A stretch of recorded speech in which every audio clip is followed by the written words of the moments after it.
Bem-vindo ao nosso canal Voz Divina. Eu sou o pastor Hortêncio e já estamos aqui no programa My Testimony, o programa que traz as histórias de grandes homens e mulheres de Deus. E hoje, como de sempre, temos um convidado especial, um líder daqui da Igreja África Oasis, o nosso irmão Dixon. E eu vou começar, em primeiro lugar, com uma oração que vou pedir a ele para fazer, para Deus abençoar esse momento aqui. Amém, muito obrigado. Senhor nosso bom Deus, Espírito Santo de Deus, ó Deus Pai, esta manhã e neste canal queremos declarar a Tua paz, a Tua graça, a Tua misericórdia. Senhor, tudo o que estaremos falando aqui, nós oramos a manifestação do Teu poder e, ó Deus, pedimos para que cada palavra seja palavra limpa, seja palavra reta. E oramos para que aqueles que puderem ver este programa, aqueles que puderem assistir e ouvir as nossas palavras, ó Deus do céu, sejam abençoados no nome e no poderoso sangue de Jesus. Amém. Amém. Amém. Muito obrigado. Meu nome é Dixon Guilherme, sou natural de Nampula, cresci, vivi aqui em Nampula, mas em algum momento esteve fora da província, fora do país. Normalmente temos ouvido as pessoas falar que eu nasci de novo, eu sou uma nova criatura. Eu gostaria de saber, na sua opinião, o que significa essas palavras, nascer de novo? Muito obrigado. Se olharmos pela questão secular, a questão popular, Sim.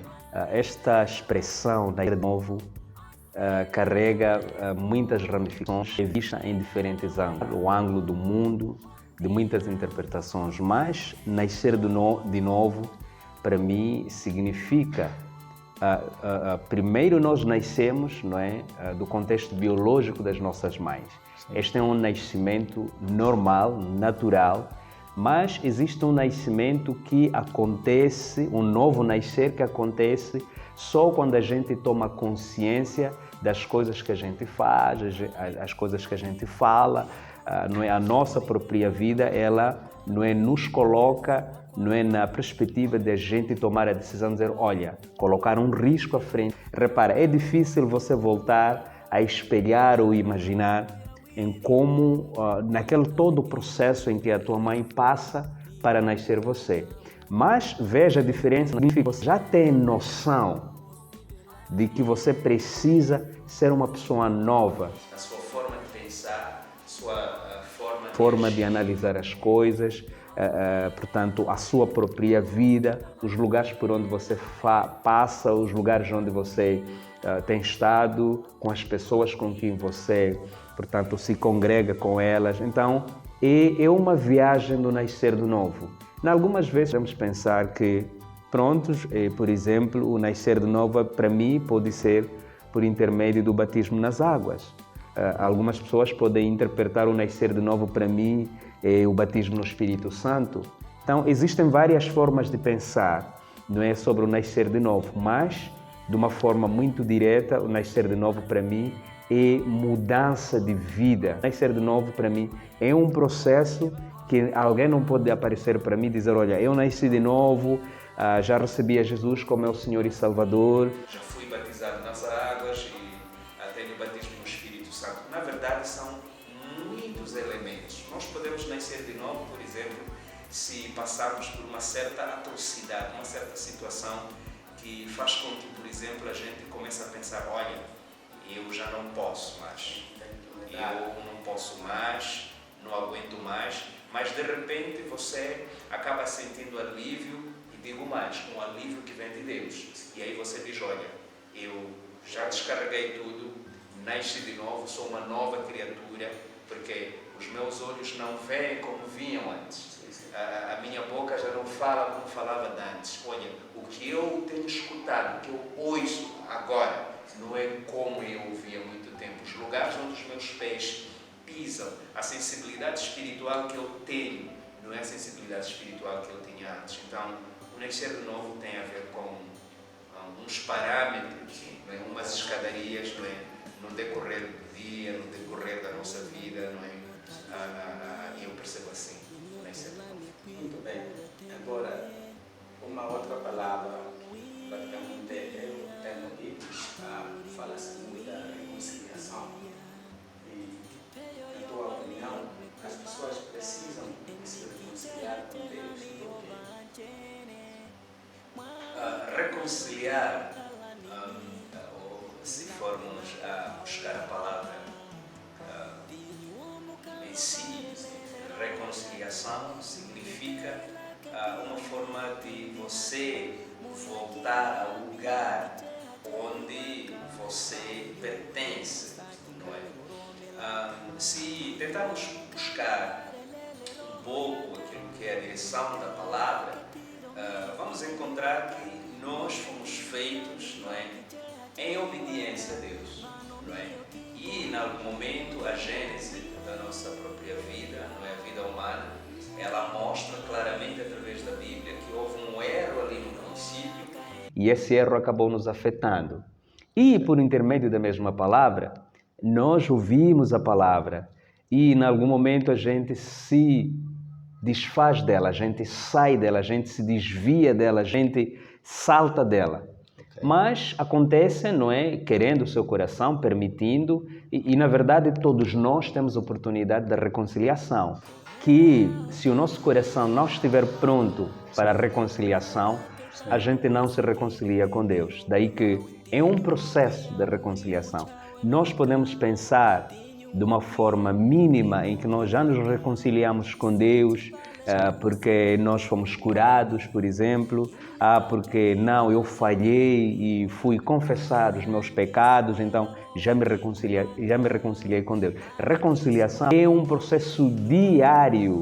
Nós precisamos de fazer isso todos os dias, nos reconciliar com Deus. Como a própria palavra diz, a gente não sabe como a gente falha para Deus. Algumas vezes nós pensamos que falamos bem para o outro, algumas vezes nós pensamos que ouvimos boa coisa, algumas vezes nós pensamos que pensamos boa coisa, enquanto não. Daí que todos os dias, quando a gente está em momentos de oração, precisamos de buscar essa reconciliação com Deus, pedindo perdão, por exemplo, pedindo para que Deus ele nos poupe das coisas que podem, por exemplo, desfazer a nossa própria vida. Então, a reconciliação é um processo, diríamos, diário, cotidiano, no nosso dia a dia, em função às coisas que a gente vive nelas, né? O nosso trabalho, a nossa casa, né? O nosso relacionamento com os nossos irmãos na igreja, não é? Neste caso, da mesma congregação, mas também o nosso relacionamento com aqueles irmãos que não são da nossa congregação. Então, a reconciliação, ela é com Deus, sim, mas também entre nós, não é? Precisamos de uma construção de reconciliação, não no sentido estabilizada, mas no sentido contínuo, uma velocidade de reconciliação. Então, olhando para a sua vida, quando que diria que se reconciliou com Deus? Amém. Eu já passei por momentos em que falhei para Deus, em que me envolvi em situações que não são de Deus, não é? Mencionando com os próprios nomes, a prostituição, a bebedice, o engano, a mentira, entre outras coisas que eu me envolvi nelas. Mas chega um tempo em que, por exemplo, por intermédio da palavra, por intermédio de um testemunho de alguém que diz, olha, eu bebia, eu fumava, eu me prostituía, eu menti, eu enganei as pessoas. E hoje eu já não faço isso. Hoje eu já não sou a mesma pessoa. A palavra ela me lavou, a palavra ela me limpou. Deus me tirou da sombra do inimigo onde eu estava. E então, quando chega esse momento e você entende de que, olha, eu tenho me envolvido nisto e naquilo que o homem de Deus mencionou, que a mulher de Deus mencionou, que a palavra está me ensinando agora, e você chega num momento e diz, olha, não, eu preciso deixar as coisas para trás. Daí que eu já me reconciliei com Deus, não é? Olhando por essas coisas que já mencionei, e digo mais, me reconcilio com Deus a cada manhã, a cada noite, a cada situação. Digo a cada situação porque, em algumas vezes, a gente tem necessidade de dinheiro. E aí a gente consegue dinheiro e a gente não se reconcilia com Deus. A gente deve receber o dinheiro e dizer, Deus, obrigado pela reconciliação, mesmo com o dinheiro. E eu não sinto que devo sair da tua linha. Mesmo com o dinheiro, não sinto que devo me desfazer de ti. Sim. Esta é uma parte, mas existe a outra parte negativa, em que quando a gente passa por aflições, a gente passa por lutas, a gente em algum momento diz, Deus, você não existe, não estás para mim. Isso te coloca você sem buscar a reconciliação com Deus. Daí que a reconciliação, e eu tenho buscado a ela a reconciliação com Deus todos os momentos da minha vida. Tenho água para beber, eu me reconcilio com Deus. Não tenho comida para comer, eu me reconcilio com Deus. A minha ligação com Deus não deve ter nada a ver com água, com comida, com os bens materiais, mas tem nada a ver com o coração que Ele colocou em mim, o coração que Ele tem estado a limpar a cada dia. Então, a minha reconciliação, ela é diária, faça frio, faça sol, eu me reconcilio com Deus. Oh, muito bem. Então, agora eu gostaria de saber qual foi a sua maior luta depois da sua conversão. Nós sabemos que a própria Bíblia fala que a nossa carne sempre luta com o nosso espírito, o velho homem, neste caso, e está em conflito com o novo homem. E depois da sua conversão, o que pode dizer que foi a sua maior luta? Eu quero dar graças a Deus por essa pergunta, porque nunca fiz essa pergunta a mim mesmo, e nunca ninguém na vida me fez essa pergunta. Olha, há uma grande luta quando você está em Cristo Jesus. Sim. Eu já passo a dizer, se Deus ele distribuiu dons e você está na igreja, está no ministério, não se espelha em nenhum dom. E eu diria que esta foi o maior rompimento que Deus já fez. Eu ia à igreja com toda a normalidade possível, amém, amém, orava em línguas, pregava a palavra, mas chegou um momento, olha Deus, em o que você quer me usar? Sim. Então eu fui descobrir os dons. Muitos de nós sabemos que os dons é para nós devemos ser usados por Deus para fluirmos em dons espirituais. Mas a gente não faz isso porque a gente não se entrega a Deus para buscar esta parte. Os dons já foram distribuídos lá e em algum momento nós lutamos na igreja. Não é? Luta-se nas igrejas para buscar um certo nível, digamos, de cargo lá na igreja, porque você primeiro não está a ir buscar os dons. E esses dons estão próximo de si. Esses dons você pode buscar através da oração, através do jejum, através da leitura da Bíblia, enfim, você pode ir buscar esses dons. Então, para mim, eu digo com sinceridade, foi em Deus apresentar-me e agora, mesmo até agora, está a trabalhar, não chegou ao fim, Deus está a trabalhar comigo com um certo dom, que é o dom profético, e tenho estado a fazer ensaios neste dom. E eu tenho certeza que não é o único dom que Deus está a colocar em mim. Então, respondendo diretamente à sua questão, foi, portanto, ao descobrir, ao encontrar-me com Deus e Ele responder-me sobre os dons, para eu responder o chamado dele através dos dons espirituais. Ok. Então, nesse caso, eu diria que os dons espirituais nos ajudam a vencer a luta entre a carne e o espírito, se eu entendi. Com certeza, se por exemplo você foi-lhe atribuído o dom de cantar, sim, o dom de tocar. Sim. Se por exemplo você está triste, se você toca, pega na guitarra, no piano, no batuque, pega num instrumento tradicional e você mexe, com certeza, isso te alivia. Se você, por exemplo, tem o dom de orar em línguas e você começa a orar em línguas, Mari, Bashudri, Kabasindiri, Mashi, Kabazi, isso você começa a sentir algum alívio espiritual. Se o dom que você tem é cantar, você começa a cantar aleluia, aleluia, aleluia, aleluia, aleluia. Você começa a sentir alguma mudança e isso te ajuda. E se, por exemplo, você está com alguém que está a passar por uma situação, seja positiva ou negativa, sim, e você está com essa pessoa, por exemplo, você começa a tocar e você começa a cantar, essa pessoa começa a se construir consigo, essa pessoa começa a subir consigo. Se você tem os dons de oração, você quando encontra alguém, conversa com ele e diz, olha, eu quero orar por ti.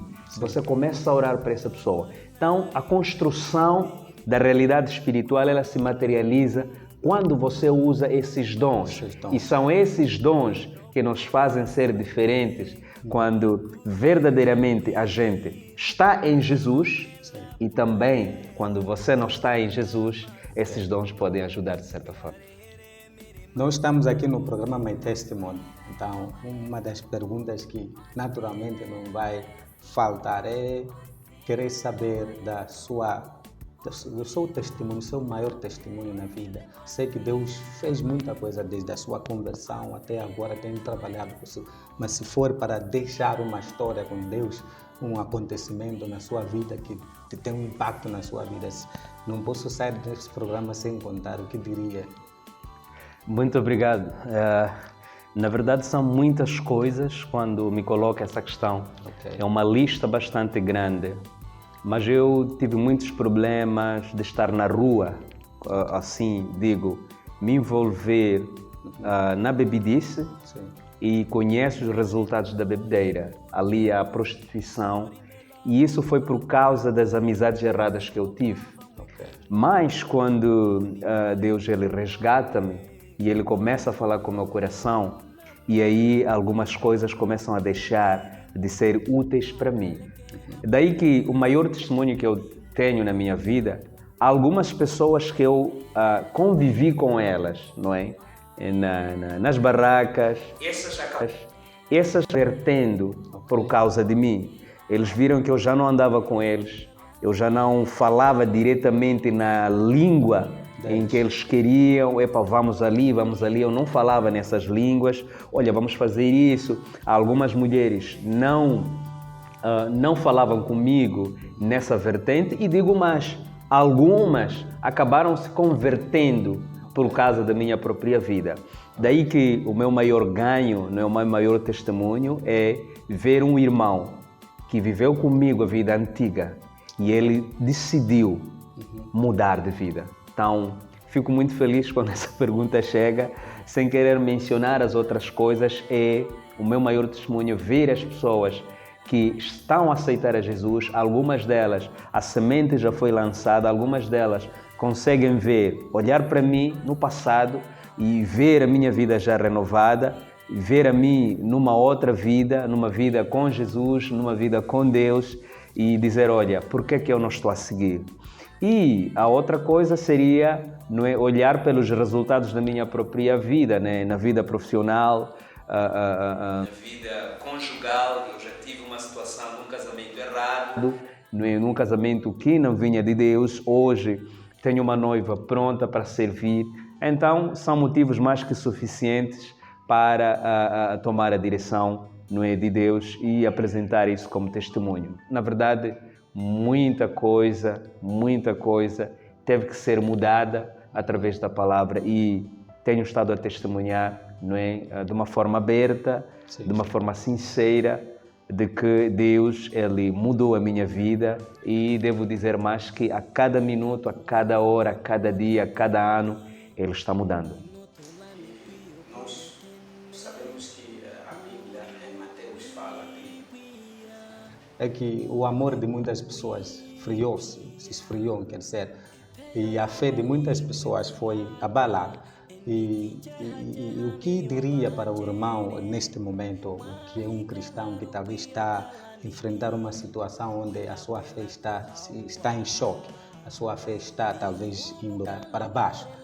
E eu creio que é uma luta que muitos de nós temos hoje em dia, e senti isso mesmo também quando vim aqui refletir sobre isso. A nossa fé está em conflito com o mundo que estamos a viver. O que o líder aqui podia dizer para os irmãos? Muito obrigado por esta questão muito fundamental, que de uma forma individual tenho pensado e nunca conversei isso com ninguém. Okay. O mundo atual, quando Jesus diz esta frase que mencionou aqui, bíblica, lá em Mateus, Jesus sabia que os tempos chegarão em que o homem iria esfriar a sua fé por causa da carne. Okay. Nós, seres humanos, temos um problema. Por causa da evolução, hoje, nos últimos dias, pastores, apóstolos, missionários estão a correr atrás dos bens. Uma vida saudável, com uma casa bonita, os bens materiais, um bom carro, quer um terno de 40 mil, sapato de 60. Então, eu acho e sinto que os tempos da vinda do Cristo estão próximas, justamente por esta característica da nossa vida nos últimos tempos, em que cada um de nós está a correr atrás dos bens, está a correr atrás do dinheiro, e certamente isso desfalece-nos. Hoje nós conhecemos igrejas que foram levantadas com o objetivo, não é, dos líderes daquelas igrejas ganhar dinheiro. Sim. E é justamente isso. A nossa carne, ela é fraca. Mas por causa da nossa carne, que é dita fraca, a gente se fortalece por causa do meio em que nós vivemos. Nós vimos um carro luxuoso com um empresário e nós também pensamos que devemos ter esse carro. E nós corremos tudo atrás de termos aquilo que a gente imagina, a gente pensa que deve ter. E isso nos desfaz com a palavra de Deus. Não estou com isso a dizer que as pessoas não devem ter bens, não devem ter coisas bonitas, mas é preciso saber que esta é uma coisa física. Sim. Não é? Que a minha vida espiritual não tem nada a ver com físico, não é? Todas as coisas deixamos aqui e a gente vai como vai para Deus e vamos nos apresentar como a gente vai se apresentar. O mais importante é você separar, assim como nós fomos separados. Você separar, dizer, este é um carro, é por necessidade e não por competição. A palavra competição é que desfaz muitos. Porque um pastor, ele andava de uma moto, eu também devo sair de uma moto, e a gente acaba se metendo em escândalos. Sim. E a gente é desfeita a nossa vida espiritual, e daí acabou, e a gente vai ficando de uma forma como se fôssemos pendurados no ministério, e a gente vai fazendo as coisas não por baixo, a gente faz por cima, simplesmente para colocar a beleza na estrutura física. Não é pintar bem a igreja, mas a própria igreja está morta. Daí que devemos evitar ter o cuidado, saber equilibrar entre os bens e o nosso nível espiritual. Obrigado. Muito bem. E o próprio Jesus, ele dizia na palavra de Deus que a vida de um homem não consiste naquilo que ele possui.